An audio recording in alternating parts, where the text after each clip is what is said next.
பல முறை இந்தியாவை ஆண்ட கட்சி, சுதந்திரத்துக்காக போராடின ஒரு கட்சி. அந்த கட்சிக்கு உரிய மதிப்பை நம்ம கொடுக்கணும். அதுதான் இந்தியா கூட்டணி. சார் உரிய மதிப்பு இப்போ யார் சார் கூட்டணி நீங்கள் வெளியேற்றுக்குன்னு கூட நம்ம சொல்லலையே சார். ஆனால் நீங்கள் இவ்வளோ பார்த்தீங்கன்னா அலங்கரிக்க வேண்டிய, அதுதான் நான் சொல்கிறேன். பொட்டு வைக்கிறீங்க, பூ வைக்கிறீங்க, அலங்காரம் பண்ணுறீங்க. எதுக்கு அவ்வளோ? காங்கிரஸுக்கு எதுக்கு 28ன்னு கேட்குறேன் நான். இங்கே ராகுல் காந்தி சொன்னால் ஈர்ப்பு இருக்குமா, இல்லை ராஜீவ் காந்தி சொன்னால் இருக்குமா, இல்லை இந்திரா காந்தி சொன்னால் ஈர்ப்பு இருக்குமா? கிடையாது. யூபியிலே கிடையாது இல்லையா? யூபியிலே விட்ட ஆட்சியை இவங்க மீண்டும் பிடிக்க முடியல. சரிங்களா? அப்போ தமிழ்நாட்டில் பார்த்தீங்கன்னா அது தெரியும் சார். இங்கே ஒவ்வொரு கட்சிக்கு பார்த்தீங்கன்னா ஒரு தட்பவெப்பம் இருக்குது. விசிகா பொறுத்த வரைக்கும் சொல்லலாம், இது பாண்டிய மாதிரி ஆட்கள்கிட்ட அண்ணன் பேசலாம். ஆளுங்கட்சியில் இருக்கிற கூட்டணியில் இருக்கிற ஒரு எம்எல்ஏ ஒரு நிறுவனத்துக்கிட்ட போய் கமிஷன் கேட்டாருன்னு சொல்லிட்டு நேராக புகார் கொடுத்தாருன்னா அதை பற்றி அண்ணன் பேசவே இல்லையே. அண்ணன் திரும்ப பேசவே இல்லையே. யாரு? பிரேமலதா நினைச்சது சாதிச்சிட்டாங்கல்ல. ஒரு மிரட்டல் அரசியல் தானே சார் அவங்க பண்ணது. கடைசி வரைக்கும் பேரம் பேசிட்டே இருக்காங்க. இங்கேயா அங்கேயா 2 இடத்துலையும் பேரம் பேசி ஒரு 10 சீட் வாங்கிட்டாங்கன்னு வச்சுங்க. இங்கே கொடுக்குற இடத்துல அவங்க இருக்கிறாங்க, நீங்கள் வாங்குற இடத்துல இருக்கிறீங்க.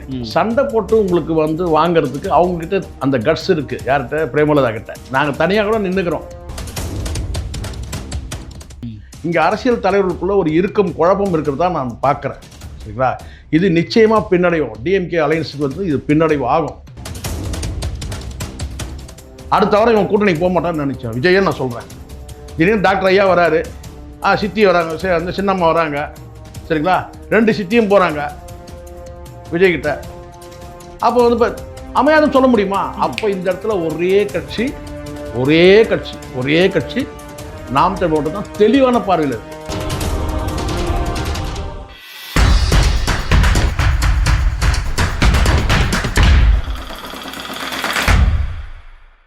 நலம் தரும் நல்லார் சித்த மருத்துவமனை, கிருஷ்ணகிரி, சென்னை. 255 அன்னை திருமண சீர்வரிசை பொருட்கள் 1,29,000 மட்டுமே. தமிழகம் முழுவதும் இலவச டோர் டெலிவரியும் உண்டு. உங்கள் Annai stores and furniture, Guduvanchery, Kallakurichi மற்றும் திருவண்ணாமலை. வள்ளுவம் நேயர்களுக்கு வணக்கம். அரசியல் பேசு நிகழ்ச்சிக்கு உங்களை வரவேற்பதில் மகிழ்ச்சி. முடிந்திருக்கிறார் பத்திரிகையாளர் திரு சேகுவரா ஜெய்சங்கர் அவர்கள். சார் வணக்கம். சார் வணக்கம். வணக்கம் ராபின்சன். நல்லா இருக்கீங்களா? நல்லா இருக்குமா சார்? தொகுதி இழுபறியாகவே போயிட்டு இருந்தது. 2 பக்கமும் 2 அணிகள்லையுமே தொகுதி அந்த பங்கீடு இழுபறியாகவே போயிட்டு இருந்தது. எந்த அணி சரியாக நடந்து கொண்டது என்ற ஒரு கேள்வி மக்கள் மத்தியிலையும் எழுது, அரசியல் வட்டாரங்கள்லையும் எழுது. எப்படி பார்க்குறீங்க? இல்லை, நீண்ட காலமாக நீங்கள் சொல்கிறீங்களா இந்த இழுபறிலாம் இருந்தான்னு தெரியல. அவங்களுக்குள்ளவே ஒரு பேச்சுவார்த்தையில் இருந்தாங்க. இழுபறின்றது இப்போ தான் வெளியே வந்திருக்கு. இழுபறியே நடக்கலை, பேச்சுவார்த்தை நடந்தது. பேச்சுவார்த்தை முடிவுன்னு வரும்போது பார்த்தீங்கன்னா 2 அணி, நான் சொல்லக்கூடியது திமுக, அதிமுக 2 அணி.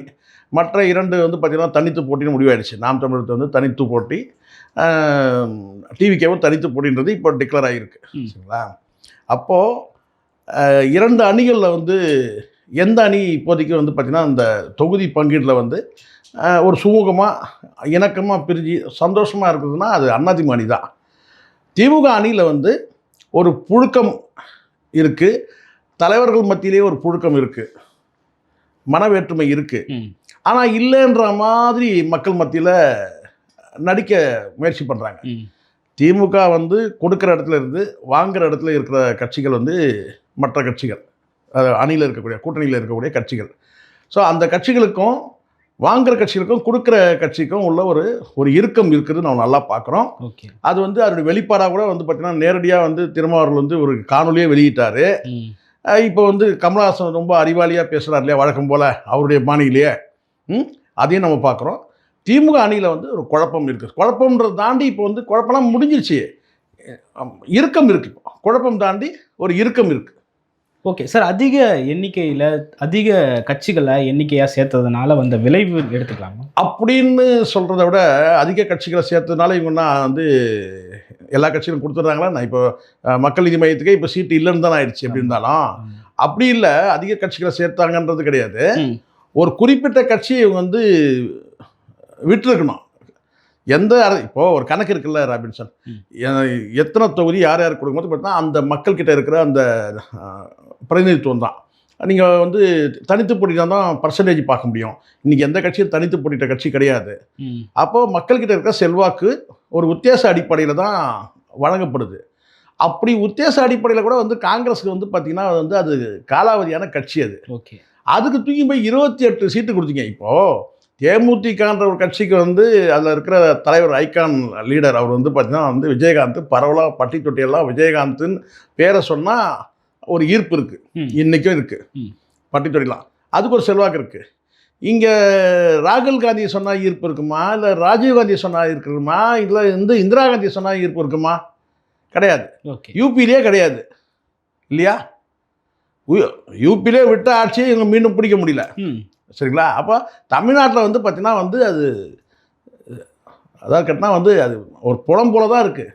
அந்த பிணத்துக்கு போய் நீங்கள் என்ன செய்கிறீங்க கேட்டினா அதுக்கு வந்து பன்னீர் அடிக்கிறீங்க, தெளிக்கிறீங்க, பூ வைக்கிறீங்க, பொட்டு வைக்கிறீங்க. திருமாவளவன் சொன்ன ஒரு வார்த்தை என்னன்னா, ஒரு தேசிய கட்சி, பல முறை இந்தியாவை ஆண்ட கட்சி, சுதந்திரத்துக்காக போராடின ஒரு கட்சி, அந்த கட்சிக்கு உரிய மதிப்பை நம்ம கொடுக்கணும். அதுதான் இந்தியா கூட்டணி. சார் உரிய மதிப்பு இப்போ யார் சார் கூட்டணி நீங்கள் வெளியேற்றுங்க கூட நம்ம சொல்லலையே சார்.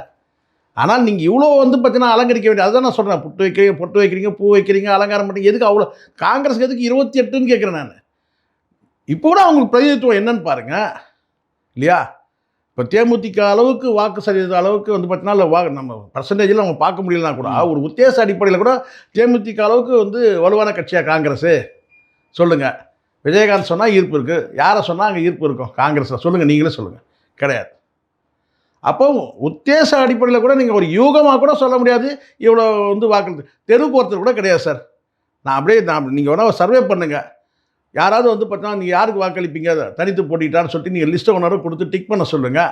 திமுகவை டிக் பண்ணுவாங்க, அதிமுக டிக் பண்ணுவாங்க, ஏன் நேற்று வந்து விஜய் கூட டிக் பண்ணுவாங்க. காங்கிரஸ் யாராவது டிக் பண்ணுறாங்கன்னு பார்ப்போம். பிஜேபி கூட பேர் டிக் பண்ணுவாங்க. ஏன்னா சித்தாந்தம் கொள்கைன்ற அடிப்படையில் வந்து சங்கிகள் கூட டிக் பண்ணுறதுக்கு வாய்ப்பு இருக்குது. ஒரு தெருவில் வந்து பார்த்தீங்கன்னா வந்து ஒரு 10 ஓட்டு வந்துடும், ஒரு 4 ஓட்டு வரும்னு வச்சுக்கலாம். ஒரு தெருவில் வந்து பார்த்தீங்கன்னா ஒரு 200 ஓட்டு இருக்குன்னா அங்கே ஒரு 10 ஓட்டுகளில் 4 ஓட்டு 5 ஓட்டு பிஜேபி இருக்குது. காங்கிரஸ்க்கு கிடையாது. தெரு அளவுக்கு போக முடியாது.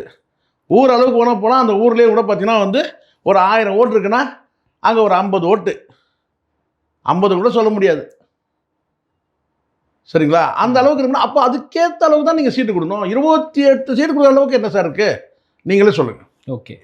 Okay sir. சிறிய கட்சிகளை வதைக்கிறாங்களா திமுக அப்படின்ற மாதிரி இருக்குது. கம்யூனிஸ்ட் கட்சிகள் எல்லாம் வந்து முன்ன வாங்கின சீட்டை விட ரொம்ப குறைவான சீட்டை பெற்றிருக்காங்க சார். வதைக்கிறாங்கன்றதுனா இதுதான் நான் சொல்ல வரேன். இந்த கம்யூனிஸ்டுகளாக இருக்கிற இதே பார்வையை நீங்கள் கொண்டு வந்து வைங்க, காங்கிரஸ் பார்வையிலே கொண்டு வந்து வைங்க. நமக்கு வந்து தேசிய கட்சி அவங்கள பண்ணணும் இவங்க அப்படிதான் கிடையாது இருக்கிறவங்க. கம்யூனிஸ்டுகள் எதுக்காக சார் போராடிருக்காங்க? சமீபத்தில் போராட்டத்தை எடுங்க சார். நீங்கள் என்ன பிரச்சனைக்காக அவங்க போராடி இருக்கிறாங்க எடுங்க. நீங்கள் ஏதாவது வந்து பார்த்தீங்கன்னா ஆக்கப்பூர்வமாக இருக்கா? நீங்கள் அந்த சின்னங்களை மட்டுமே வச்சுக்கிட்டு தொழிலாளர் மத்தியில் மட்டுமே நீங்கள் வந்து இருக்குங்க. ஊருக்கு 2 பேர் 4 பேர் வச்சுக்கிட்டு இதெல்லாம் வந்து இருக்கு. கடைசி காலம் நீங்களே எடுத்து பாருங்கள். ஏதாவது சமீபத்திய மிகப்பெரிய போராட்டங்களை எடுத்தாங்களா பாருங்க, ஏன்னா உடனே எடுத்துப்பாங்க. ஸ்ரீபெரும்புதூரில் அந்த கம்பெனிக்காக வந்து போராட்டம் பண்ணால் அதை பண்ணோம் இதை பண்ணோம் நீங்கள் எடுத்துருவோம். அதுதாங்க சொல்ல முடியும்.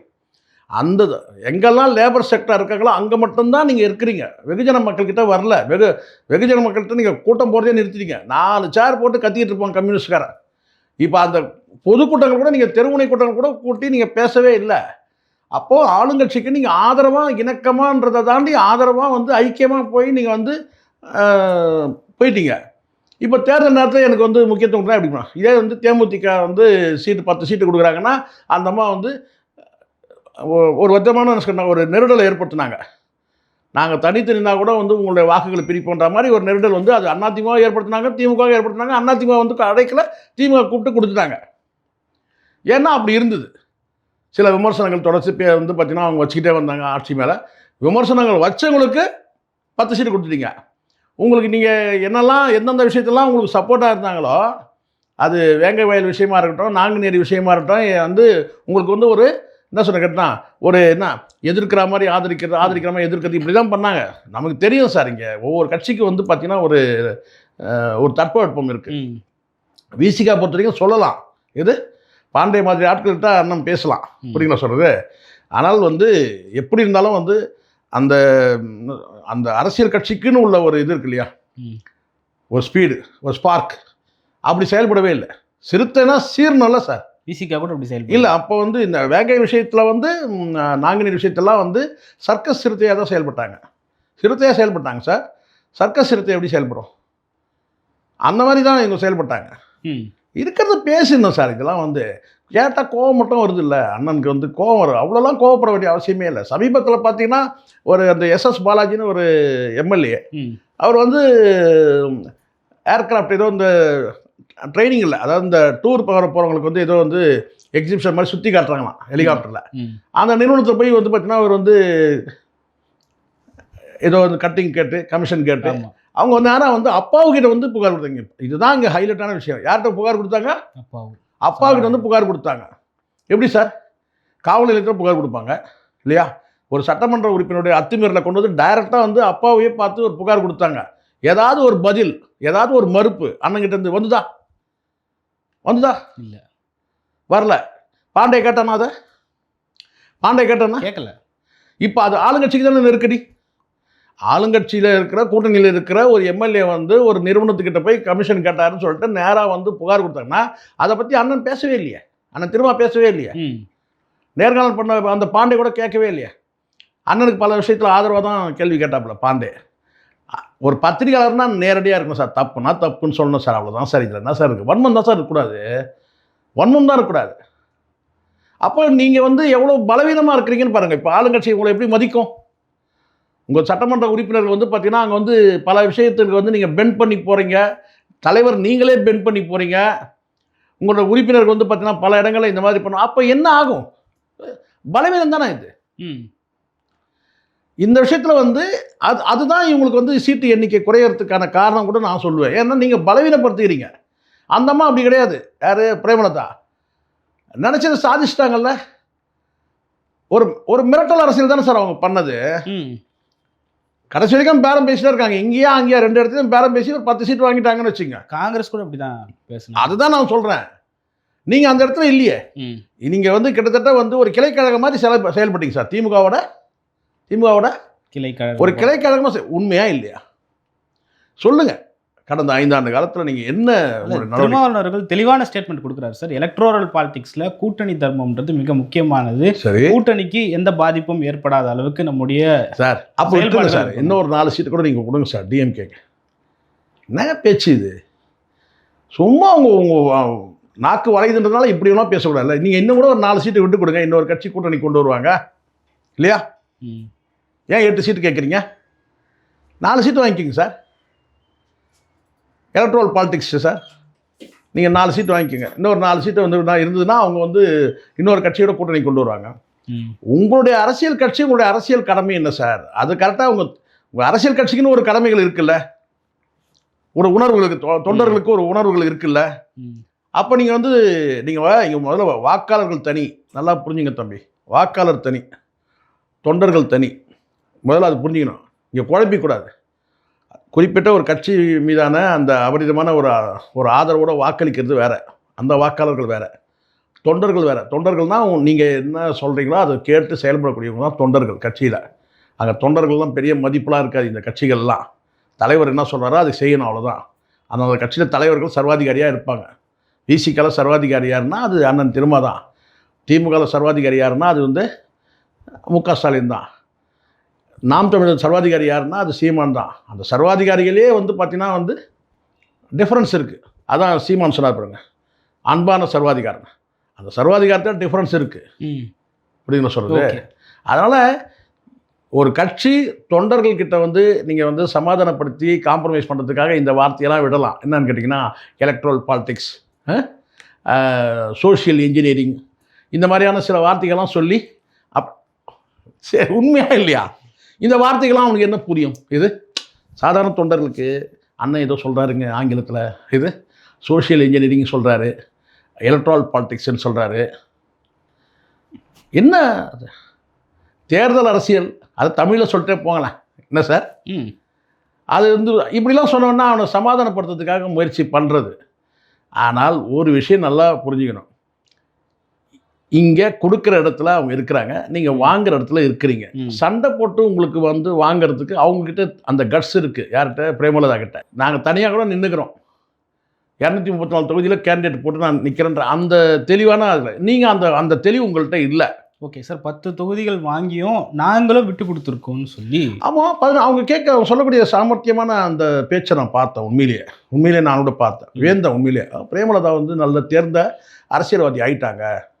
இன்றைக்கி தான் நானே அக்செப்ட் பண்ணேன் ராபின்சன். பிரேமலதா வந்து ஒரு தேர்ந்த அரசியல்வாதி. எப்போ ஒரு முறை கேள்விப்பட்டேன், என்னன்னு கேட்டிங்கன்னா, அக்கா என்னால் முடியலக்கா, அந்த பொம்பளைக்கிட்ட என்னால் படம் முடியலக்கா, என்னால் நீங்கள் என்ன வேணால் முடிவெடுங்கக்கா, என்னால் முடியலக்கா, என்னால் சமாளிக்க முடியலக்கா அந்த பொம்பளைக்கிட்ட. சொன்னது யார்? சசிகலா. சசிகலாவாலேயே சமாளிக்க முடியல.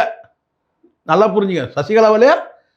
காரணம் கேட்டால், எதிர்க்கட்சி தலைவராக இருக்கும்போது இவங்க இந்த மாதிரி ஃபோனை போட்டு, சசிகலா கிட்ட ஃபோனை போட்டு அப்படி ஒரு டிமாண்ட் வச்சாங்கன்னா பார்த்துங்க. எதிர்க்கட்சினா நாங்கள் என்னென்னா, ஏதோ நீங்கள் அரசியல் ரீதியாக மக்களுக்கு இல்லை, இதில் எவ்வளோ வந்து கமிஷன் வருது, அதில் எங்களுக்கு எவ்வளோ வந்து ஒரு எதிர்க்கட்சிக்கு எவ்வளோ வந்து டிவிடெண்ட்டு, இதை பற்றி பேசணும். எங்கன்னு கேட்டிங்கன்னா, இந்த சீட்டு எண்ணிக்கை இதெல்லாம் முடிஞ்ச பிறகு எதிர்க்கட்சி தலைவரான பிறகு நடந்த விஷயம் என்னென்னா, அக்கா நீங்கள் ஏதாவது முடிவெடுத்து நீங்கள் வந்து கழட்டி விடுங்க, முடியல என்னால் அந்த பொம்பளை கொடுக்குற டார்ச்சரு.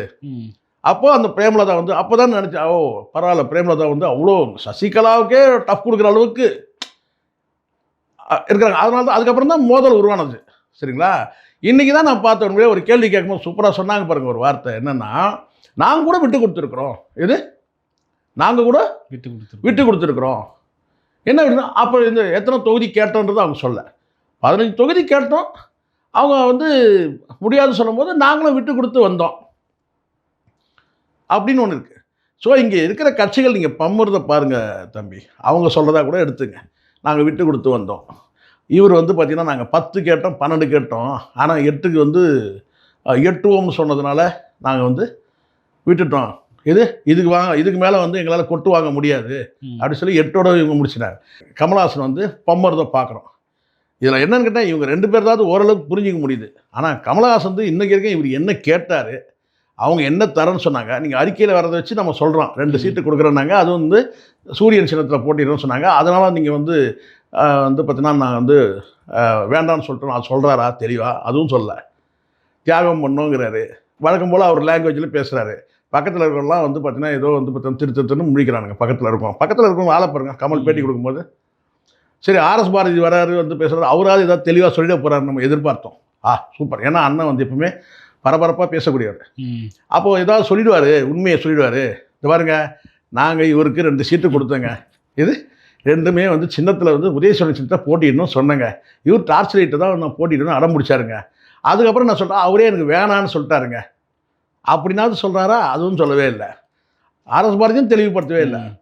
ஒன்று, மக்களை நீங்கள் மதிக்கிறீங்கன்னா, ஒரு கூட்டணிக்கு போகிறீங்கன்னா, கூட்டணி விட்டு வெளியே வரீங்கன்னா தெளிவாக சொல்லுங்கள். இப்போ இந்த இடத்துல நம்ம இதை சொன்னோம்னா தான் இவங்களுக்கு வந்து சில பேருக்கு வருது. ஆளுங்கட்சி தரப்படியாவது சொல்லணும் சார். இப்போது இது என்ன தெரியுமா இருக்குது, இது வந்து இந்த ஐடி விங்கில் இருக்கிறவர்களுக்காக ஒரு மெசேஜாக நான் சொல்கிறேன். என் முதலமைச்சர் கூட நான் மெசேஜாக சொல்கிறேன். நம்ம வந்து கீழ்மட்டத்தில் ஒரு ஆட்டோ தள்ளுவண்டி வந்து ஹோட்டல் நடத்துகிறவன் வந்து பார்த்திங்கன்னா வந்து கீழ்மட்டத்தில், அதாவது அடிமட்டத்தில் வந்து இருக்கிற அந்த தொழிலாளர் வர்க்கத்திலே நம்ம வந்து பயணிக்கிறதுனால நான் சொல்கிறேன், இது வந்து மிகப்பெரிய பின்னடைவு டிஎம்கேக்கு. ஒரு குழப்பமான ஒரு சூழலை உருவாக்குறீங்க. இங்கே அரசியல் தலைவர்களுக்குள்ள ஒரு குழப்பம் இருக்கிறதா நான் பார்க்குறேன். சரிங்களா? இது நிச்சயமாக பின்னடைவும். டிஎம்கே அலையன்ஸுக்கு வந்து இது பின்னடைவு ஆகும். இந்த இடத்துல நம்ம ஏதோ ஒரு இது ஆதரவாக பேசணுன்றதுக்காக சொல்கிறதான்னு, ஒரே கட்சி இன்றைக்கி தெளிவாக இருக்குதுன்னு கேட்டிங்கன்னா, அது டிவிக்கே கூட வந்து குழப்பம் இருக்குது. இன்னும் கூட கிளியர் ஆகலைங்க. கடைசி நேரத்தில் புதுச்சேரியில் ஏதோ 2-3 கட்சியோட கூட்டணி பார்த்தீங்களா இல்லையா? இப்போ அதே மாதிரி இங்கே நடக்காது. என்ன சார் வித்தியாசம்? அடுத்த வாரம் இவன் கூட்டணிக்கு போக மாட்டான்னு நினச்சேன். விஜயை நான் சொல்கிறேன். திடீர்னு டாக்டர் ஐயா வராரு, சித்தி வராங்க, சரி அந்த சின்னம்மா வராங்க. சரிங்களா? 2 சித்தியும் போகிறாங்க விஜய்கிட்ட. அப்போ வந்து இப்போ அமையாதுன்னு சொல்ல முடியுமா? அப்போ இந்த இடத்துல ஒரே கட்சி நாம் தமிழ் மட்டும் தான் தெளிவான பார்வையில் இருக்குது. தனித்து தான் போட்டி. எங்களோட கூட்டணி யாரும் கிடையாது. ஒரு தெளிவாக ஒரு வார்த்தை வந்து டிக்ளேர் பண்ணுறதுக்கு எங்கே யாருக்காவது திராணி இருக்கா?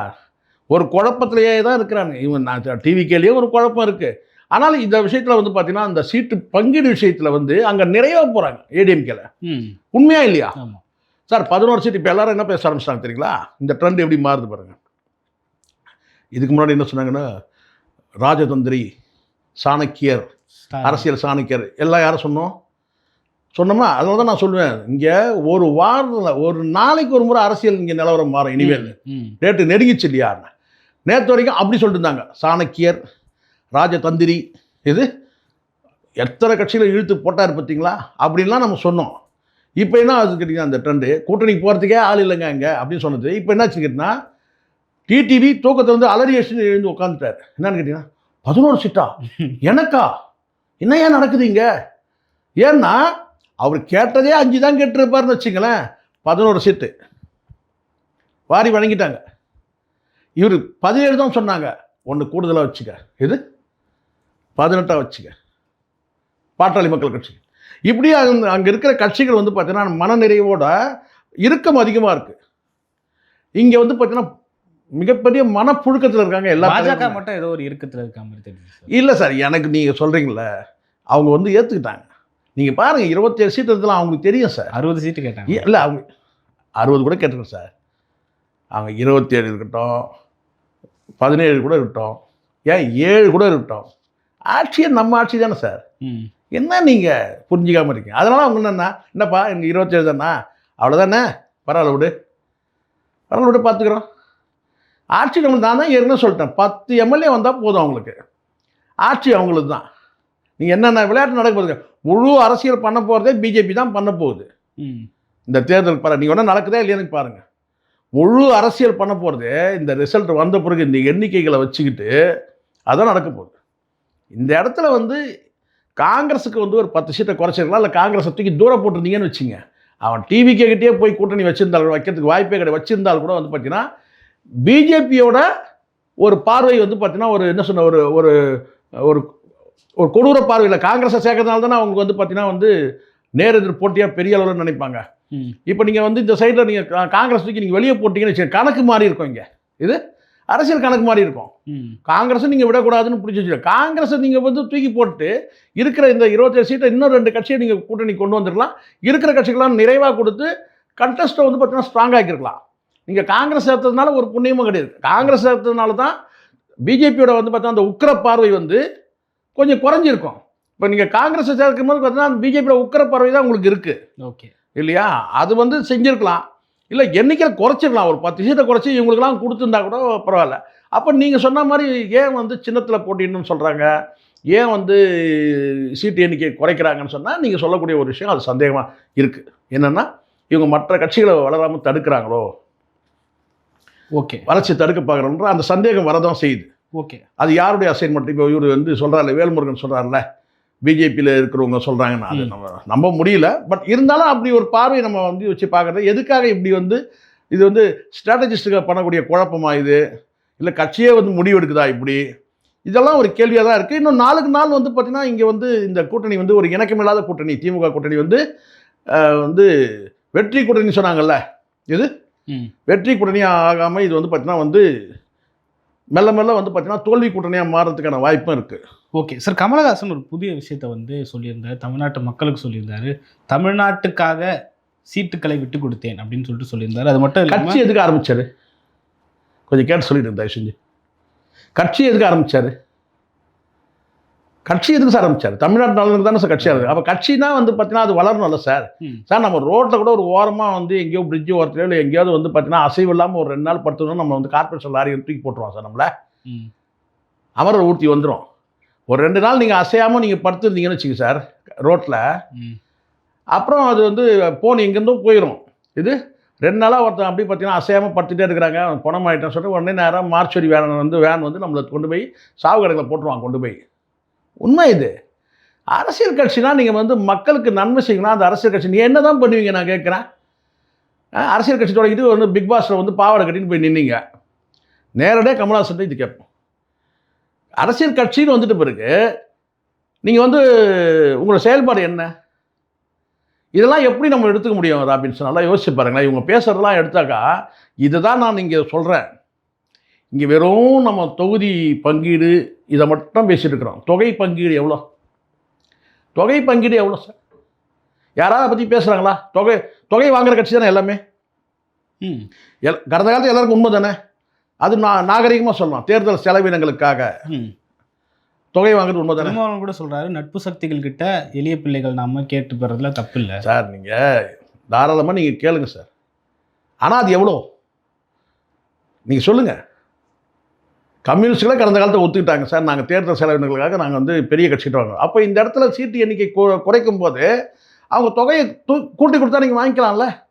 அது கூட அப்படி கூட நடக்கலாம்ல. ஏப்பா தொகுதி கம்மியாக வாங்கிக்கோங்க, பணம் ஜாஸ்தியாக வாங்கிக்கோங்க, பணம் வேணால் கூட வாங்கிக்கோங்க. இப்போ ஒரு உதாரணத்துக்கு சொல்லு சார், ஒரு தொகுதிக்கு இவ்வளோன்னு சொல்லி பணம் ஒதுக்குவாங்க சார். இப்போ ஒரு தொகுதிக்கு வந்து பார்த்தீங்கன்னா 10 கோடி. அதனாலேயே சில நேரங்களில் எண்ணிக்கையை கூட்டி கேட்பாங்க. இப்போ 10 இப்போ உதாரணத்துக்கு 100 கோடி ரூபா வாங்குறாங்கன்னு வச்சுக்கலாம். இது வந்து யாரை எந்த கட்சி குறிப்பிடாமல் நம்ம பேசுகிறோம். இதை பேசி ஆகணும். நிறைய பேர் பேச மாட்டாங்க, நம்ம பேசுகிறோம். புரியுங்களா? இப்போ ஒரு தொகுதிக்கு 10 கோடி கொடுக்குறாங்கன்னு வச்சுக்கோங்க சார். 10 தொகுதி வேணால் 100 கோடி ஆச்சு. 6 தொகுதி வேணாம்னா 60 கோடி ஆச்சு. சரிங்களா? 10 கோடி 8 வாங்கும்போது பார்த்தீங்கன்னா 80 கோடி ஆச்சு. இதுக்காகவே சில பேர் நான் சார் கேட்டிங்கன்னா வந்து எனக்கு 15 சீட்டு கொடுத்துருங்க சார் அப்படின்னு சொல்லிக்கிறாங்க. அப்போ என்னாச்சு? 150 கோடி ஆச்சு. அப்போ சில நேரங்களில் இப்படி பேசுறதுக்கு வாய்ப்பு இருக்கா இல்லையா? இதுக்கு தான் நீங்கள் திருவிளையாடல் படம் பார்க்கணும். திருவிளையாடல் படத்தை தர்மி என்ன பண்ணுவார்? நாகேஷ் தர்மியாக நடிப்பார்ல, அவர் அங்கேயும் இங்கேயும் சுற்றுவார். என்னன்னு கேட்டால் மன்னர் அறிவிச்சிட்டார், இது 1000 பொற்காசுகள், அந்த பாட்டை எழுதணும் எப்படியாச்சும் அப்படின்னா சார். அங்கே இங்கே போய் மண்டபத்தில் எழுதி கொடுத்த சொல்லிட்டு சிவனே வந்து மார்வேஸ்டர் வந்து எழுதி கொடுத்துருவாரு. நேராக கொண்டு போய் அங்கே கொடுப்பாரு. அப்போ நக்கீரன் சொல்வார், உனது பாட்டில் பிழை இருக்கிறது. அப்போ என்ன சொல்கிறார்? நீங்கள் சொல்லுங்கள், உங்கள் வாயாலே சொல்லுங்கள். என்ன சொல்கிறார்? எவ்வளவு பிழை இருக்கிறதோ அவ்வளோ நீங்கள் 1000 பொற்காசுகளை குறைச்சிங்க. இது பொற்காசுகளை குறைச்சிங்க, எவ்வளோ பிழை இருக்கிறதோ குறைச்சிங்க. அது மாதிரி இங்கே போய் வந்து இப்போ மன்னர் ஸ்டாலின் இருக்கிறாருன்னு வச்சுங்க, உதாரணம் சொல்கிறேன் நான். நம்ம ஆதவர்ஜனா சொல்ல முடியாது. ஒரு முதலமைச்சர் இருக்கிறாரு, அவர்கிட்ட வந்து பெறக்கூடியவங்க வந்து சீட்டு பெறக்கூடியவங்க போய் நேராக வந்துக்கிட்டனா வந்து, அப்பா உங்களுக்கு வந்து சீட்டு வந்து இவ்வளோ தான்ப்பா, உள்டாவா அப்படி சொல்கிறார். உங்கள் சீட்டு வந்து 10 சீட்டு நீங்கள் கேட்குறீங்க, 12 கேட்குறீங்க, கிடையாது 8 தான்ப்பா என்னால் தர முடியும்னா. அப்போ ஓகே, எவ்வளோக்கு சீட்டை குறைக்கிறீங்களோ அவ்வளோக்கு தொகையை கொஞ்சம் கூட்டி கொடுத்துருங்க. அப்போ என்ன சொல்லுவாங்க? 10 கோடி இருந்ததா நான் ஒரு தொகுதிக்கு 15 கோடி தரேன்.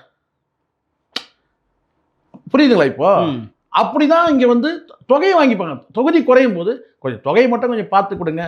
ஒரு தொகுதிக்கு 10 கோடி கொடுக்குறீங்க. எங்கள் ஆளுங்கெல்லாம் ரொம்ப வந்து பார்த்தீங்கன்னா நொடிஞ்சு போயிருக்காங்க வேட்பாளர்லாம் அப்படின்னு சொல்லி கேட்கறதுக்கு வாய்ப்பு இருக்கா இல்லையா? இப்போ நான் கேட்குறேன் சார், தேமுதிக வந்து பிரேமலதெல்லாம் இதுக்கு முன்னாடி வெளிப்படையாக பேசணுங்க, தொகுதியும் தொகையும் முடியாதுன்னு சொல்லிட்டு. இப்போ நம்ம பேசுகிறதுலாம் என்ன? ராஜ்யசபா ஒன்று கேட்டாங்க, 10 சீட்டு கொடுத்துட்டாங்க. தொகை எவ்வளோ கேட்க சொல்லுங்கள். அன்னிக்கிட்ட யாராவது கேட்ட சொல்லுவாங்களா? அண்ணி எவ்வளோ தொகை அண்ணி வாங்கினீங்கன்ட்டு? அதுலேயே ஏன் வந்து எடப்பாடி இவங்களை சேர்க்கலன்னு கேட்டிங்கன்னா, அந்த தொகையை கொடுத்தாலே இவங்க முழுசாக செலவு பண்ண மாட்டாங்க. இது கடந்த காலத்தில் அதெல்லாம் நடந்துச்சு. பிரேமலதா அவர்கள்கிட்ட வந்து எடப்பாடி வந்து ஏன் கராராக அப்படி நடந்துக்கிறாருன்னா, தொகையை கொடுத்தா கூட அதை செலவு பண்ணாதான் ஜெயிப்பான் அவன். ஓகே, புரியுதுங்களா? அவங்களுக்கு அதை பற்றி கவலை கிடையாது.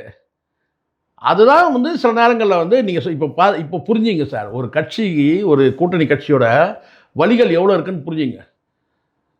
ஒன்று மெஜாரிட்டியில் ஜெயிக்கணும், அப்போது அவங்களுக்கு தேவையான சீட்டுகளை அவங்க வச்சுக்கணும். அதுக்கப்புறம் இங்கே வந்து பார்த்தீங்கன்னா வந்து கொடுக்குற தொகையை வந்து இவங்க செலவு பண்ணுறாங்களான்னு கண்காணிக்கணும். இது அந்த செலவு எதுக்காக கொடுக்குறாங்க? நீங்கள் வீடு வாசல்லாம் இல்லாமல் வீடு பங்களா கட்டுறதுக்காக கொடுக்குறாங்க. தொகுதிக்கு செலவு பண்ணால் தான் ஜெயிக்க முடியும். அப்போ அதை செலவினத்துக்கு தான் கொடுக்குறாங்க. புரியுங்களா? அதை நீங்கள் செலவு பண்ணணும்ல, பாதி வாங்குற காசை பாதியாக செலவு பண்ணணும்ல, அதை கூட பண்ணாமல் அப்படியே வந்து அடக்கிற கதைலாம் இருக்குது. ஸோ அதனால் வந்து ஒரு வேளை வந்து யாருக்கெல்லாம் தொகை இப்போ கமலஹாசனுக்கு வந்து பார்த்தீங்கன்னா அவர் வந்து சொல்கிறாரு நிபந்தனையற்ற ஆதரவு கேட்டால், அப்போ என்ன சொல்லியிருக்கலாம்? வெறும் பணம் மட்டும் கொடுத்துருக்கலாம். ஏன்னா கமல் அப்படி தான் பம்முறதை பார்த்தா எப்படி இருக்குது, தியாகம் அது இதெல்லாம் சொல்கிறாருல்ல சார். அதில் புதுசாக ஒரு விஷயத்தை வர சொல்கிறாரு, ஒரு புதிய அரசியல் நாகரிகத்தின் விதையை நான் போட்டது என்ற பணிவோடு. அதுதான் என்னன்னு சொல்லிடுங்கன்ற நான். அந்த புதிய நாகரிகம்னா என்னது? அது அடுத்த வரையில சொல்கிறார் சார். முதல்வர் அவர்கள் அன்போடு அளிப்பதை பெருமையோடு மறுப்பது அன்பின் வடி. அந்த அன்போடு அளிப்பது எது? அன்போடு அளிப்பதேன்றது எது சார்? சீட்ஸ் தான் சார் சொல்கிறாரு. அப்போ சீட் வாங்கிறதுனால என்ன தம்பி நீங்கள் அன்போடு அளிப்பதை பெருமையோடு மறுக்கிறாரா சார்? பெருமையான ஏன் மறுக்கிறீங்க? நீங்கள் எதுக்காக மறுக்கிறீங்க? ரைட், மறுக்கிறீங்க. எதுக்காக மறுக்கிறீங்க? அன்போடு கொடுக்கறத போயிட்டு நீங்கள் வந்து அப்போ அவர் அவமதிக்கிறீங்கன்னு ஆயிடுதில்ல. தமிழ்நாட்டுக்காக மறுக்கிறாரு சார். அப்போ அவர் தமிழ்நாட்டு நலனை பற்றி அவர் யோசிக்கவே இல்லையா? நீங்கள் அதை அன்போடு நல்லா பாருங்கள், எவ்வளோ முரண் இருக்குது பாருங்கள். இது சில அறிவுபூர்வமாக பேசுகிறவங்களாம் இப்படி தான் நான் ஆயிடுவான். அவர் அன்போடு கொடுக்குறார் சார். அதை இவர் வந்து தமிழ்நாட்டின் நலன் கருதி மறுக்கிறாராம். ஏதாவது புரியுதா உங்களுக்கு? தயவு செஞ்சு யாராவது புரிஞ்சா சொல்லுங்கள். அவர் அன்போடு கொடுத்தா இது பாண்டிய இவர் பார்த்திபன் சொல்கிற கதையாயிடுச்சு சார். 2 நாள் முன்னாடி சூப்பராக சொன்னா பாருங்க ஒரு வார்த்தை. இது பார்த்தீங்கன்னா ஒரு வார்த்தை சொன்னா பார்த்தீங்களா? என்னன்னு கேட்டிங்கன்னா, சீதா வந்து என்னை விட்டு பிரிந்த போது இது பார்த்தீங்கன்னா வந்து நான் மிகவும் சந்தோஷப்பட்டேன். இது சீதா மனைவி சீதா வந்து என்னை விட்டு பிரிந்த போது, விவாகரத்து கேட்டு பிரிந்த போது நான் ரொம்ப சந்தோஷப்பட்டேன். ஆனால் சீதா என்னுடன் வாழ்ந்த அந்த 12 ஆண்டுகள் இனிமையானது. ஏதாவது புரியுதா உங்களுக்கு? இதில் புரியல? அதே தான் இப்போ கமல் சொல்கிறதும். முதல்வர் அன்போடு கொடுத்தார், அதை நான் மறுத்து விட்டேன். எதற்காக? தமிழ்நாட்டின் நலன் கருதி மறுத்து விட்டேன். என்னங்க இது? என்னதான் சொல்ல வரீங்க? அப்போ ஒரு அன்போடு ஒரு சீட்டு எனக்கு கொடுத்தாருங்க. நான் என்ன சொன்னேன், ஐயா நீங்கள் சீட்டு கொடுத்தா கூட நான் தோப்பேன், என் கட்சிக்காரன் வந்து தோப்பான், அதனால் வந்து பார்த்தீங்கன்னா இது வந்து பார்த்தீங்கன்னா எதிரணிக்கு சாதகமாயிரும், ஆனால் உங்கள் சீட்டு வேணாம்னு சொன்னீங்களே, அப்படி போடலாம், அப்படி எடுத்துக்கலாமா சார்? தயவு செய்து யாராவது எனக்கு சொல்லுங்கள். ஏன்னா எனக்கு ரொம்ப வந்து இப்படி கூட இருக்குமா, அண்ணன் திருமாவே ஓரளவுக்கு வந்து பார்த்தீங்கன்னா நம்ம அக்செப்ட் பண்ணிக்கலாம். இது அக்செப்ட் பண்ணிக்கலாம் ஓரளவுக்கு. சார் ரைட்டுங்க, 10 சீட்டு கேட்டார், 8 சீட்டு கொடுத்தாங்க, ரைட் ஓகேங்க, போன தடவை 2 சீட்டு கூடுதலாக வாங்கினாங்க, ரைட் முடிஞ்சிச்சு, வாங்க அவ்வளோதான். பக்கத்தில் இலையெல்லாம் பார்க்காதீங்க. தேமுதிக இலையில் எவ்வளோ இருக்குது, இது கம்யூனிஸ்ட் இலையில் எவ்வளோ, அதெல்லாம் பார்க்காதீங்க. இப்படி பார்த்து சந்தோஷப்பட்டுங்க. என்ன இந்த சைடில் பார்த்தா கஷ்டமாக இருக்கும். கம்யூனிஸ்ட் சீட்டை வந்து இலையை பாருங்கள், இது அந்த இலையில் இன்னும் ஐட்டம் கம்மியாக இருக்குது. புரியுதா சொல்கிறது? அப்போ ஓகே, விசிகா வந்து ஓரளவுக்கு தன்மானத்தை தக்க வைத்து கொண்டார்கள் அப்படின்னு நம்ம சொல்லிக்கலாம். இது என்ன கதைங்க? இது மக்கள் நீதி மைய கதை. அவர் வந்து அன்போடு கொடுத்ததை நாங்கள் வந்து தமிழ்நாட்டின் நலன் கருதி மறுத்துட்டோன்னு சொன்னால் எப்படிப்பட்ட காது குத்தலாம் சார்? ஓட்ட வழியாக எகிரி குச்சி வரணும்னு நினச்சிங்கன்னா எப்படி சார்? நீங்களே சொல்லுங்கள். அப்படி தானே இருக்குது. இது தாய்க்கழுவி போடுற அந்த கம்மலோட ஓட்டையோட பெருசாக இருக்குது சார். இது அப்படியே உள்ளே குதிச்சு வர மாதிரி அப்படி தானே, அப்படி ஓட்ட போட்டிங்கன்னா எப்படி? இதுதான் இங்கே இருக்கிறதே மைனஸு. இருக்கிறத வெளிப்படையாக மக்கள்கிட்ட பேசுங்க. நீங்கள் யார்கிட்ட தான் நீங்கள் உண்மையாக நடந்துப்பீங்க? நான் கேட்குறேன், கமலஹாசன் நான் கேட்குறேன், ஒன்று கேட்டேன், நான் பர்சனலாக கேட்கவே இல்லை, உண்மையாக சொல்லுங்கள். இப்போ இது என்ன ஆகுது தெரியுங்களா? இது இந்த தொண்டர்கள் மத்தியில் இப்போ யாரை சாடுறாங்க நீங்கள் சொல்லுங்கள் சார். இது இந்த வீடியோ பார்க்குற திமுகவுக்கு போய் சேரட்டும். இப்போ கமல் வந்து இப்படி பேசும்போது கேட்டால், கமலை மட்டுமே இங்கே யாரும் வந்து வையலைன்னா நான் திட்டலை. இது மதுரையில் எங்கள் வையில் சொல்லிட்டேன், நான் வையிறேன். கமலை மட்டுமே வந்து இப்போ வந்து திட்டலை, திமுகவே சேர்த்து எப்படி தாங்க பண்ணுவாங்க இந்த திமுக கூட்டணியில் அப்படின்னு பேசுகிறாங்களா இல்லையா? பேசுகிறாங்க. அப்போ தெளிவாக சொல்லிடணும்ல. இங்கே ஒன்று ஆளுங்கட்சி தரப்புலேயே சொன்னோம், ஐயா நாங்கள் இதை கொடுத்தங்க அவருக்கு, அவர் அதை வந்து ஏற்றுக்கலைங்க, மீண்டும் பேச்சுவார்த்தை நடத்தி நாங்கள் வந்து சமரசம். இதானே அர்த்தம். கூட்டணின்னு சொன்னால் என்ன சார்? சார் கல்யாணம்னா என்ன சார்? கல்யாணம்னா ஃபர்ஸ்ட் நைட் நடக்கணுமா இல்லையா சார்? ஆனால் வந்து திருமணம் பண்ணிக்கிட்டேன், மணமகள் உள்ள பால் எடுத்துன்னு உள்ளே வரும்போது உடல் நலம் கருதி நான் வேணான்னு சொல்லிட்டேன், நான் மறுத்துட்டேன், திரும்பி போமான்னு சொல்லிட்டேன், அப்படி சொல்கிற மாதிரி தான் சார் இருக்குது. நீங்களே சொல்லுங்கள் சார். ஏதாவது ஒன்று புரியுதா சார்? அப்படி சொல்கிற மாதிரி இருக்குல்ல. கல்யாணன்றது எதுக்கு? கூட்டணி எதுக்கு? நான் தெரியாமல் கேட்குறேன். இந்த தற்கொலைகள் கட்சியே பரவாயில்ல போல இருக்க, இது இந்த டிவிக்கு இருக்க, இது அவனுங்களாம் பரவாயில்ல போல, இது அதை விட மோசமாக இருக்கீங்க நிலைமை. கல்யாணம் பண்ணினா ஃபர்ஸ்ட் நைட் நடக்கணும் சார், பிள்ளைய பெற்றுக்கணும் சார். புரியுதா சொல்கிறது? அட பிள்ளைய பெற்றுக்கிறே இல்லையா, ஃபர்ஸ்ட் நைட் நடந்தாகணும். கரெக்டுங்களா சார்?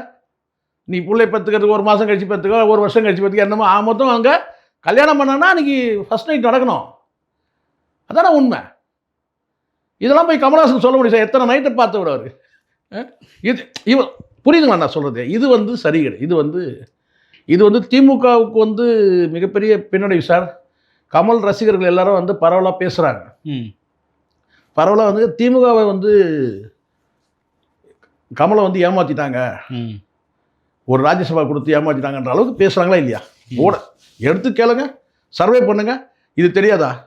ஒரு பெண்ணுன்னு சொல்லி ஒரு நிறுவனம் வச்சு நடத்துகிறாங்களே, சபரீசன் அவர்களும் மற்றவங்களாம் அது இன்சார்ஜாக இருக்காங்களே, அவங்க சரி. நம்மளும் சொல்லணும்னா நம்மளும் ஏமாத்துற மாதிரி ஆயிடும் சார். காசு வாங்கிட்டு பேசுகிற டிஎம்கேக்கு ஆதரவாக பேசுகிறவங்க வந்து அடிப்பான் ஜால்ரா. நம்ம அதை அடிக்க வேண்டிய அவசியம் கிடையாது. தப்புனா தப்புன்னு சொல்லி தானே ஆகணும். இந்த இடத்துல யாராவது ஒருத்தர் சொல்லணும்ல, அப்போ தான் தெரியும். இது என்ன ஆகும்? இது எதிரணிக்கு சாதகமாக போகும். இப்போ பரவலாக இப்படி பேசப்படுது, அவர் தாங்க ராஜதந்திரி, அப்படியே பிளேட் அப்படியே மாறுது. இது என்ன இருந்தாலும் எடப்பாடியார் வந்து எப்படி சூப்பராக பண்ணிட்டாருங்க. இங்கே என்னங்க இப்படி ஆயிடுச்சு, அப்படி போகுதுன்ற நான் விளக்கம். சரி, செய்யறது நடக்கிறது நடக்குது, விளக்கமாக சொல்லுங்க. இல்லைங்க இந்த மாதிரி வந்து கல்யாணம் ஆயிடுச்சுங்க, அந்த பொண்ணுக்கு வந்து பார்த்தீங்கன்னா டேட் வந்து சரியான வந்து மென்சஸ் டேட் ஆயிடுச்சுங்க அப்படின்னு சொன்னால் கூட ஒரு விளக்கம் சொல்லணும்ல சார். ஏங்க ஃபர்ஸ்ட் நைட் நடக்கலை சொல்லணுங்க, சொல்லணுமா இல்லையா? எதுவுமே சொல்லாமல் வந்து பார்த்தீங்கன்னா நான் வந்து திருமணம் பண்ணிக்கிட்டேங்க, ஆனால் வந்து ஒரு எதிர்கால நலன் கருதி, மணப்பெண்ணின் எதிர்கால நலன் கருதி, அல்லது என்னுடைய நலன் கருதி, அல்லது குடும்பத்தின் நலன் கருதி முதலில் வந்து நாங்கள் தவிர்த்துட்டோம் அப்படி சொன்னால் நல்லா இருக்குமா சார்? இப்போ அப்படி தானே சார் இருக்குது கமல் சொல்கிறது. ஓகே, முதல்வர் கொடுத்தாரு, நாங்கள் மறுத்துட்டோம். எதுக்காக மறுத்தோம்? தமிழ்நாட்டின் நலன் கருதி நாங்கள் மறுத்துட்டோம். என்னங்க அரசியல் இருக்குது, விசித்திரமான அரசியல் இல்லை. நாங்களும் 55 வருஷம் பார்த்துன்னு தான் இருக்கிறோம் இந்த தமிழ்நாடு அரசியலை. இப்படிலாம் ஒரு கேலி குத்தலாம் நடந்ததே கிடையாது. இது ஒரு வகையில் நீங்கள் அதோட நீங்கள் நேரடியாக சார், இப்போது வேல்முருகன் இருக்கார் சார், ஒரு 4 குற்றச்சாட்டு நிபந்தனை சொல்லிட்டு கிளம்பி போயிட்டார். இது இப்போ அனுப்பி விட்ருங்க, பெஸ்ட்டு. இதுக்கு நீங்கள் கூட்டணியில் சேர்க்காம வந்துருக்கலாம். யாரை? கமலை சார். எப்படி பார்த்தாலும் கமல் வந்து சராசரியாக நான் ஒரு தொகுதியாக எடுத்து பார்த்தேன் தம்பி, நான் பார்த்தேன், பரவாயில்ல நான் சொன்னேன். அதுவும் ஸ்டார் தொகுதி, இப்போ பெரம்பூர் தொகுதி கூட எடுத்து பார்த்தேன். அப்படி பார்த்தா 17,000 ஓட்டு வாங்கியிருக்கு. அங்கே மெர்லின்னு சொல்லி வந்து பாப்பா வந்து நம்ம நாம் தமிழர் கட்சியில் வந்து 20,000 வாக்குகள் மேலே வாங்கியிருக்காங்க. 17,000 வாக்கு வந்து வாங்கிக்கிறான். கமலஹாசன் நிற்கலாம், அந்த 17,000 ஓட்டில் பாதி ஓட்டு வந்து பார்த்தீங்கன்னா நாம் தமிழுக்கு வந்திருக்கும். இப்போ புரியுதுங்களா? குடியை கெடுக்கிறது இதுதான். இது குடினா என்ன குடியா? தமிழ் குடியை கெடுக்கிறது இப்படி தான். இங்கே கமலஹாசன் நிற்காம இருந்தால் அந்த ஓட்டு யாருக்கு சார் வந்திருக்கும்? மாற்று வாக்கு தானே. இந்த 2 திராவிட கட்சியை பிடிக்காத வாக்குகள் தான் அந்த 17,000 வாக்குகள். அந்த 17,000 ஒரு 10,000 வாக்குகள் வந்திருக்குமா நாம் தமிழுக்கு? 30,000 வாக்குகள் கடந்திருப்பாங்க மெர்லின் நாம் தமிழ் கட்சிக்கு. பெரம்பூர் 21 நடந்த விஷயத்த சொல்கிறேன் தம்பி. 17,000 வாக்குகள் மேலே வாங்கியிருக்கிறாங்க மக்கள். இப்படி ஒரு தொகுதியிலே இருக்குது. அப்போ அவங்களுக்குலாம் என்ன பதில்? கமல் சொல்லக்கூடிய பதில், அந்த வாக்களிச்ச அந்த மக்களுக்கெல்லாம் என்ன பதில்? தொண்டர்கள் விடுங்க சார். நீங்கள் மக்கள் நீதி மையத்துக்கு வாக்களிச்சாங்கல்ல சார் 21, அவங்களுக்கு என்ன பதில்? நீங்கள் என்ன சொல்லுவீங்க? ஒரு ராஜ்யசபா எனக்கு கொடுத்துட்டாங்க, நான் அதை வாங்கிக்கிட்டேன். அதுக்கப்புறம் வந்து ஒரு 4 சீட்டு கொடுத்தாங்க, இல்லை 2 சீட்டு கொடுத்தாங்க. நான் வந்து தமிழ்நாட்டோட நலன் கருதி அதை வாங்கலாம், நம்ம தோக்க தான் போகிறோம், அதனால் தமிழ்நாட்டோட நலன் கருதி வேணான்னு சொல்லுவீங்களா நீங்கள்? இது நியாயமான அரசியல், நேர்மையான அரசியலா இது? அப்போ நமக்கு ஒரு சந்தேகம் வருதா இல்லை, ஒரு வேளை அமௌண்ட்டு கொடுத்து கரெக்ட் பண்ணிட்டாங்க போல இருக்கு இவங்கள அப்படி பேச்சு வருமா வராதா? 2 தரப்புக்குமே இது மைனஸ். அதுவும் திமுகவுக்கும் மிகப்பெரிய மைனஸ். கமல் வந்து இப்படி ஒரு ஸ்டேட்மெண்ட் கொடுக்குறது, அவர் அண்ணனுடைய ஸ்டேட்மெண்ட்டே வந்து ஒரு மாதிரி தான் இருந்துச்சு. யார்? எங்களை வளர விடலை, எங்களை நசுக்கிறாங்க, எங்களுக்கு உற்சாகம் ஊட்டல, ஊக்கம் தரல, எல்லாம் சொல்லிட்டு அடுத்த நாள் தோசை திருப்பி போட்டார். என்னன்னு கேட்டிங்கன்னா 8 கொடுத்துட்டாங்க, நம்ம 8 ஓம்ட்டார். இது 8 கொடுத்தாங்க, நம்ம 8 ஓம்ட்டார். புரியுது சொல்லி ஏதோ முடிச்சிட்டாரு. இது வந்து முடிக்கணும். முடிச்சாதான் திமுகவுக்கு, இல்லைன்னா திமுக மைனஸ், டெஃபினட்டாக மைனஸ். ஏன்னா கடுமையான விமர்சனம் வருது. எல்லா கூட்டணி கட்சி எப்படி தாங்க பண்ணாங்க, கம்யூனிஸ்ட் கூட இருக்கிற ஒரு தொகுதியை குறைச்சிட்டாங்க. அதை விட பெஸ்ட்டுன்னு கேட்டால் நீங்கள் கூட்டணி விட்டு வெளியே அனுப்பிடுங்க. ஏன்னா அதுவும் கம்யூனிஸ்டுக்கான சாதாரண நீங்கள் நினைக்காதீங்க. அவனுக்கு ஒரு தொகுதி குறைச்சான்னு கேட்டிங்களா, அவன் வேலை செய்ய மாட்டான் சார். நீங்கள் என்ன சொன்னாலும் சரி செய்வான். அவன் தொகுதி இருக்குது பார்த்தீங்களா கம்யூனிஸ்டுக்காரன், அவன் இப்போ பாருங்கள் அதான் நடக்க போகுது. எல்லா தொகுதியிலையும் வேலை செய்யக்கூடிய தொண்டர்கள் என்ன செய்யணும் கேட்டால், தொண்டர்கள் வேலை செய்கிறாங்க இல்லையா, அவன் என்ன செய்யணும், இந்த கட்சி கொடி தூக்கி சுற்றுறாங்க பாருங்கள், அதுதான் சொல்கிறேன். வேலைன்றது நான் பிரச்சாரத்துக்கு போகிறாங்க இல்லையா, அவங்களாம் என்ன செய்யணும்னு கேட்டிங்கன்னா, அந்தந்த தொகுதி கம்யூனிஸ்ட் அந்த தொகுதி மட்டும் ஜெயிக்கிறத பாருங்கள். அதே மாதிரி விசிகா 8 தொகுதியாக, அந்த 8 தொகுதியை ஜெயிக்கிறோம், அவ்வளோதான்ப்பா. மற்ற இடத்துல நம்ம அதை பற்றி இங்கே கூட்டணி இருக்கமா? அவ்வளோ கூட்டணி ஜெல்லாகலைன்னு வச்சுங்க சார், ஜெல்லாகலை. டிஎம்கேல நான் சொல்கிறேன், எனக்கு எந்த பாரபட்சமும் கிடையாது. எம்மகிட்டே அசைன் பண்ணுற ஏடிஎம்கே கிட்ட காசு வாங்கிட்டு பேசுகிறது இங்கே அதெல்லாம் கிடையாது. ஓப்பனாக சொல்கிறேன், அங்கே கூட்டணி ஜெல்லாக இருக்குது, இங்கே ஜெல்லாகலை. இன்னும் வந்து பார்த்தீங்கன்னா அந்த ஐக்கியமாகலை, ஜெல்லுன்னா ஐக்கியமாகலை, சரியா? அதனால் வந்து இது பின்னடைவு, டெஃபினட்டாக பின்னடைவு டிஎம்கேக்கு. அதை மாற்றிக்க ட்ரை பண்ண நாட்கள் இருக்குது. ஒரு சமரசம் பேசி ஏதாவது ஒன்று பண்ணணும், சரிங்களா? 234 கூட்ட முடியாது சார், 244 ஆக்க முடியுமா சார்? இருக்கிறதே 234 தான். அந்த 234 என்ன பண்ணணுன்றது கொஞ்சம் அவசரப்பட்டு காங்கிரஸை வந்து இவங்க உள்ள விட்டு, காங்கிரஸை வெளியே அனுப்புறது அப்படியே வெளியே அனுப்பிட்டு அந்த 27 தொகுதியை 10 தொகுதி அவங்க வச்சுக்கிட்டு மீதி இருக்கிற ஒரு 18 தொகுதியை வந்து பிரித்து கொடுத்துருக்கலாம். அப்போது வந்து ஸ்ட்ராங்காக இருந்திருக்கும். ஓகே. காங்கிரஸும் வேணும்னு நீங்கள் நினச்சிங்க பார்த்தீங்களா? காங்கிரஸால் பின்னடைவு தானே சார். இன்றைக்கும் வந்து பார்த்தீங்கன்னா வந்து காங்கிரஸ் வெளியே தூக்கி போட்டிங்கன்னா ஒரு தனி ஒரு வாக்காளர் வந்திருப்பாங்க. ஓகே. ஏன்னா வந்து காங்கிரஸ் பண்ண அந்த அட்டூழியங்கள் இருக்குல்ல, அதை பேசி ஆகணும். இது ஐயோ அதை மட்டும் மறக்கவே முடியாது. எந்த தமிழும் மறக்கக்கூடாது, தமிழ்னா போகிறதா எவனும் மறக்கக்கூடாது. இந்த காங்கிரஸ் பண்ண அந்த அட்டூழியங்கள் இருக்குல்ல, இலங்கையில் பண்ண, அப்போ அதை மனசில் வச்சுடான்னு கேட்டால் காங்கிரஸ் தூக்கி வெளிப்படுத்தினா பழிப்பாவம் வந்திருக்காதுல்ல. திமுக மீது அந்த பழிப்பாவம் வந்து பார்த்தீங்கன்னா காங்கிரஸை சேர்க்கும் போது தான் அது ஸ்ட்ராங்காக நிற்குது. காங்கிரஸை வெளியே அனுப்புனா அந்த வந்து பார்த்தீங்கன்னா அதுக்கு ஆதரவான வாக்குகள் வரும். காங்கிரஸை சேர்க்கறதுனால என்ன பலன் சொல்லுங்க பார்க்கலாம். 29 பார்த்துக்கலாம், பார்லிமெண்ட் எலெக்ஷன் அப்புறம் பார்த்துக்கலாம். தூக்கி வெளியே போட்டுட்டாங்கன்னா இன்றைக்கி வந்து பார்த்தீங்கன்னா அதுதான் ராஜதந்திரம். அவங்கள காங்கிரஸை கூட வச்சுக்கிறது ராஜதந்திரமே கிடையாது. இன்றைக்கும் வந்து பார்த்தீங்கன்னா வந்து காங்கிரஸ் மீதான ஒரு அதிருப்தி இருக்குது, உலகம் முழுவதும் இருக்குது தமிழர்களுக்கு. அதை செஞ்சிடலாம் ஸ்டாலின் அவர்கள். இது ரொம்ப இது இது இது பின்னடைவு, நிச்சயமாக பின்னடைவு. நீங்கள் எதுக்காக இப்போ மக்கள் நீதி மையத்தை சேர்த்தீங்க சொல்லுங்கள்? அப்போ இப்போ எல்லாரும் வந்து பார்த்தீங்கன்னா கமலஹாசனை மட்டுமே சாடலை, மு க ஸ்டாலின் அவர்கள் சேர்த்து சாடுறாங்க. பாருங்கள், எடுத்து பாருங்கள். உள்ளதை சொல்கிறோம் நம்ம, அவ்வளோதான்.